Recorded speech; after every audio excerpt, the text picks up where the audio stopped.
Astig yan. Amulet pod system. Ano yun? Pakita mo sa akin. Ay, babe! Ito yung gusto mo, di ba?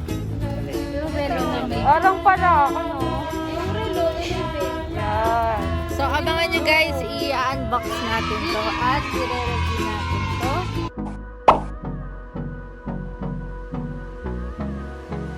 Yo guys, it's me your girl Jazz reminding you just vape and chill. So right now sa video na to, i-review natin ang pinakahihintay nyo. Sure ako na-miss nyo ako. Na-miss nyo ba ako? Na-miss nyo ba ako? Na-miss nyo ba ako? Na-miss nyo ba ako? Na-miss nyo ba ako? Diba? I'm sure na-miss nyo naman ako. So ito, ayan, i-review natin itong smartwatch. Itong vape watch natin na pwede mo rin gamiting vape. So, I'm sure excited na rin kayo na ma-review kasi most requested talaga to na ma-review natin. So, ano pang inaantay natin? Let's go! So, i-unbox na natin to. Gustong-gusto na niyang i-unbox. Kami nasa harap. Hindi ako marunong yun. Hindi, ganito na lang. Sige, papakita ko na lang sa kanila. Game. Sa harap, makikita mo dyan yung amulet. It's time to vape. Tapos yung relo dyan na picture. Tapos yung UL amulet pod system. Then, blah blah blah. Then dito, amulet.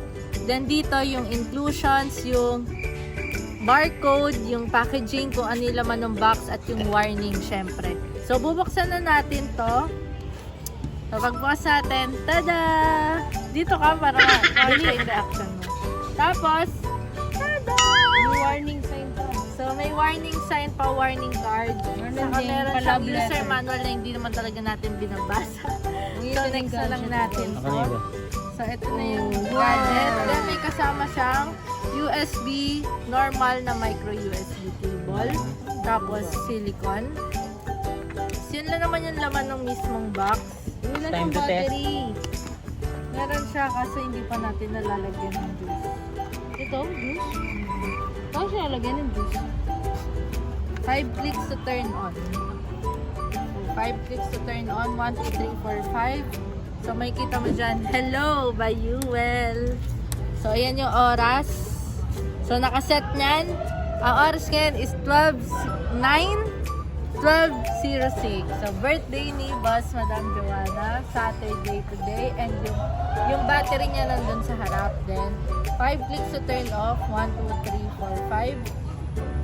Yun, goodbye. Yun na yun. May goodbye siya. Paano siya lalagyan ng juice? Nagpapaalam yung vape. Paano siya lalagyan ng juice? Lahat na lang nagpapaalam. Paano siya lalagyan ng juice? Pinawaiting nga ako. Papahirapan ka namin buksan to. Mamaya.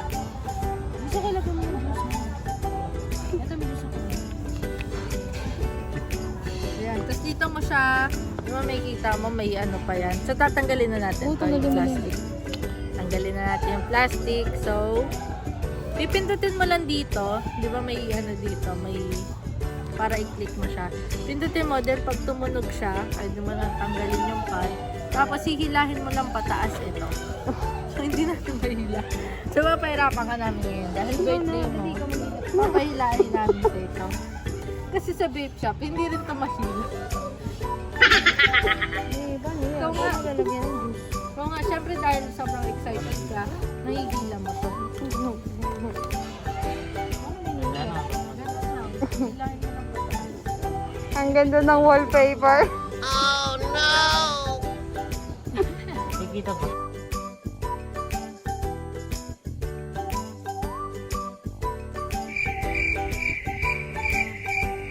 Lalagay na lang muna natin. Then, i-unbox natin. Abangan niyo yung unboxing. Unboxing na nga yun eh. Mas maayos. Abangan niyo yung unboxing at yung pros and cons. Alam niyo na yung cons. Yung hindi siya mabuksan. So, let's go. Lagyan na natin. Ano ba? So, ito na nga yung itsura ng mismong vape watch natin. So, may kita mo dyan yung oras, 11:42. Then, yung date, meron na rin kung ano ngayon, Monday, Tuesday, Wednesday, Thursday, mga ganyan. Tapos, nandito din yung yung battery. Tapos, nandito yung ohms ng coil niya.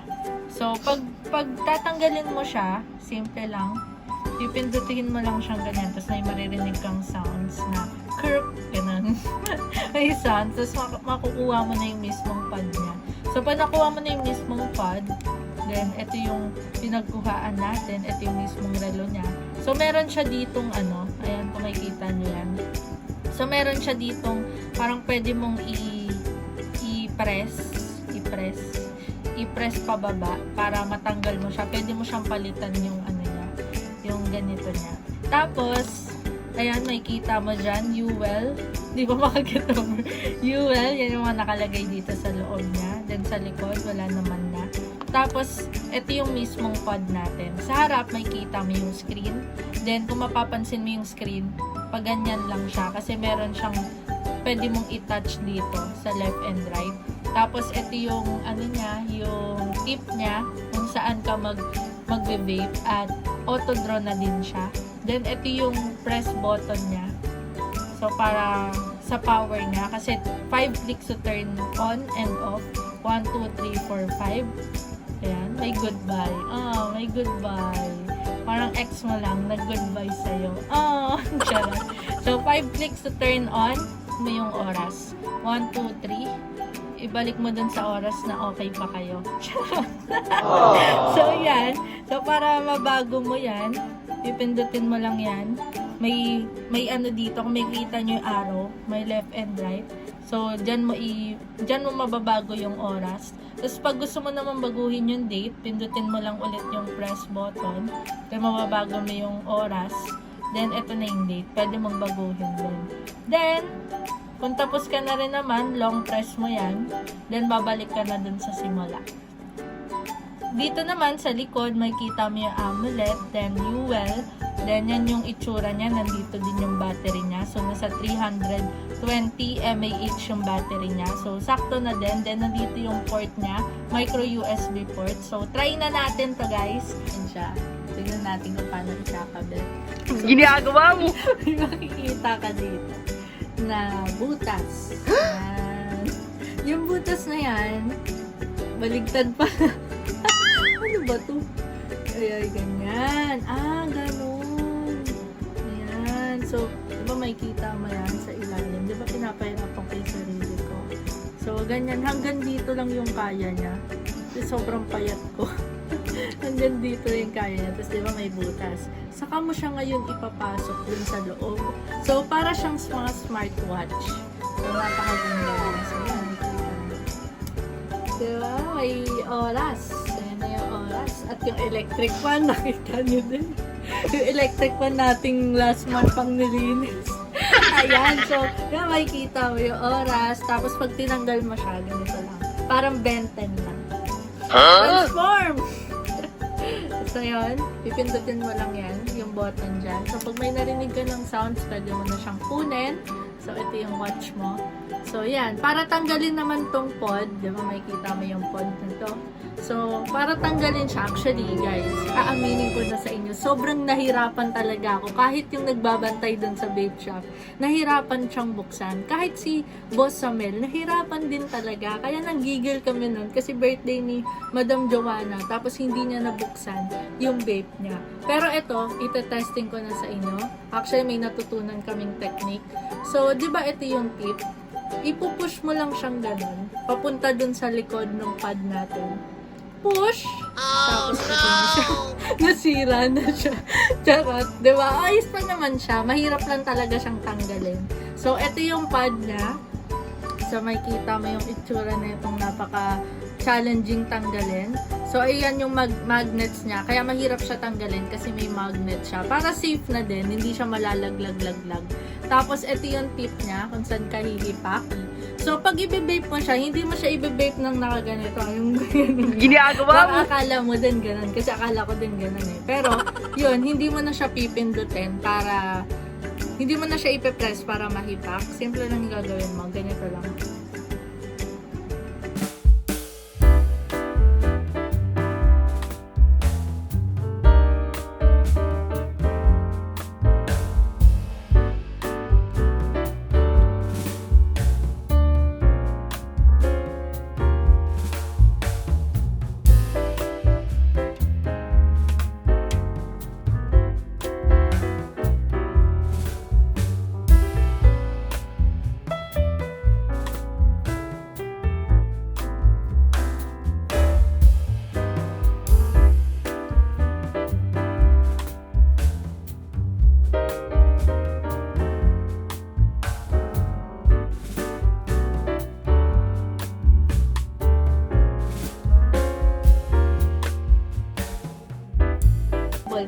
siyang smartwatch. So, napakaganda niyang tignan. So, pag nilagay mo siya dito sa iyong braso, iyong wrist, nakakamayaman siya. Parang iisipin ng iba, ano yan? Smartwatch ba yan? Pero hindi nila alam, vape. So, madali siyang itago sa mga misis na ayaw kang pag-vapen. Sa mga mister na ayaw kang pag-vapen. So, saktong-sakto to itago. Pero disclaimer lang, bawal to itago sa magulang. So, kung minor ka pa lang at ayaw ng magulang mo mag-vape ka, naku, sumunod ka sa palutuntunan. Tama ba? Sumunod, ano? Basta yon, sumunod ka sa rules. Kasi mothers knows best. Parents knows best. Diba? Pag 21 and above ka na, okay lang naman mag-vape ka. Pero pag below ka, wag na muna. Ang pros din, yun yung tatlong pros. Pang-apat na pros is yung date and time niya. Nandun na, talagang military time siya. So, may kita mo, pwede mo talagang i-adjust. Tapos, may kita mo din yung call. Then, napakaganda ng screen niya. At nagustuhan ko din yung pwede siyang i-touch screen. Yung con. Saka, kung type C siya, mas maganda sana. Para mas mabilis siyang mag-charge. Tapos para sa akin, matagal naman siya malobat kasi hindi ko naman siya masyadong ginagamit. Kasi parang nakakailang, diba? Tatanggalin mo pa, tapos hihipakin mo. So, pero pwede na siya on the go. Nasa biyahe ka, diba? Gusto mo kung nasan ka man, diba? Pwede mo siyang dalhin. So, napaka-simple niyang gamitin. Kaya lang ang cons din sa kanya is yung kanina ko nga sinabi na medyo mahirap talaga siyang buksan, diba? Hindi lang ako yung nagsabi, ang daming tao na yung nagsabi na mahirap talaga siyang buksan. Pero okay lang, diba? Lahat naman ng bagay sa simula, mahirap. Pero lahat ng pag-aaralan, diba? Kailangan yung kasing basahin yung user manual. Alam mo, sobrang sakit ng ulo namin. Nagnood na kami ng maraming YouTube videos, paano buksan. Pero sa kanila, napakadali lang buksan. Pero sa amin, hirap na kami. Yun pala, meron lang kaming nakalimutan. Yung basahin yung user manual. Andun pala siya sa user manual. Meron doon nakalagay na i-press mong ganyan, tapos natutulak mo na siya. So, napakadali lang siya. So, take note, magbasa ng user manual. At huwag nating kalimutan yun. So, yun lang naman para sa video na to. If nagustuhan mo to, don't forget to like, comment, subscribe, and share mo na din to sa buong mundo, sa friends mo na naghahanap ng ganitong relo din. And sa mga nagtatanong kung magkano yung price nito, actually nasa 500 lang siya. Or yung iba merong below 500. So kung gusto mo mag-order, message mo ako sa Just Vape sa Facebook page natin para masabay kita sa pag-order. And yun lang, Just Vape on and Just Vape safe. Peace out! At syempre, hindi mawawala yung shoutout natin. Shoutout sa'yo, Boss Popping G, What's Poppin'? And kay Christian Lynn Castillo, shoutout din sa'yo, Boss Wendell Pin. Salamat na marami sa supportan yung mga boss.